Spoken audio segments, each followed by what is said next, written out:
I always take pleasure in taking part in SNP debates, and I have done a few, and I'm beginning to notice a pattern. I have been called here previously to defend the UK's position on jobs, while the SNP have dismissed the 545,000 Scottish jobs reliant on being part of the UK.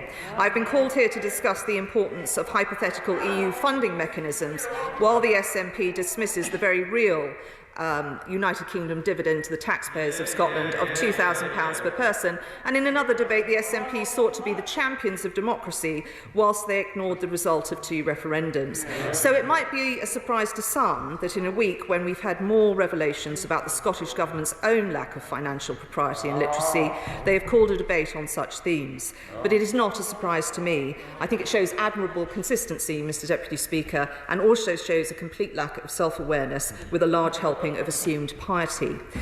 So in addition to the many things that we have done in government to improve transparency and procurement, let me also tell the SNP in the House what we have not done. We did not hire a firm at £10 million to run our testing service, which promptly furloughed its staff. The SNP did. We didn't offer firms that offered PPE to NHS Scotland. We did not ignore them. The SNP did. We did not provide guarantees to a company to the tune of £5 million per job to be secured. Yes, £5 million per job, and then failed to secure those jobs. The SNP did. We did not secure loans without due diligence. The SNP did. Our National Audit Office didn't say that we had no framework for working with private companies, and indeed needed to urgently establish one. Audit Scotland did of the Scottish Government. We are not having to replace facing lost public funds from capital budgets, money earmarked to build schools and hospitals. The SNP are.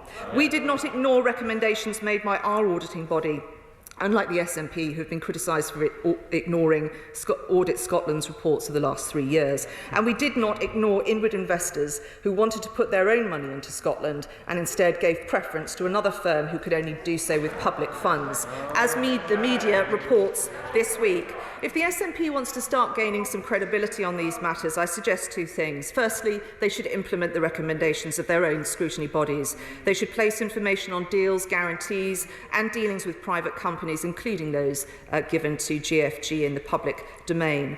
And secondly, I want them to think about the context in which we're having this debate.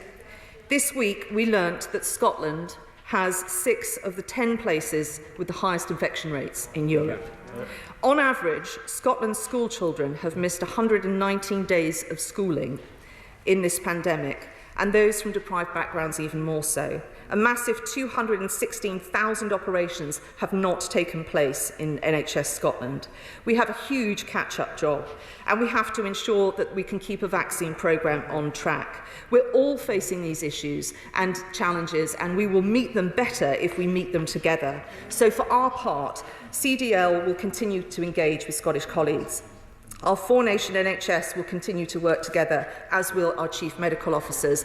I and my fellow ministers, all comprehensively school educated by the way, will come to this House to be held to account, and we will continue to reject the distracting, delusional and divisive debate from the SNP. We will do the responsible thing. We know our duty to the Scottish people, and we will always be guided by what is in their interest. And I hope one day the SNP will do the same.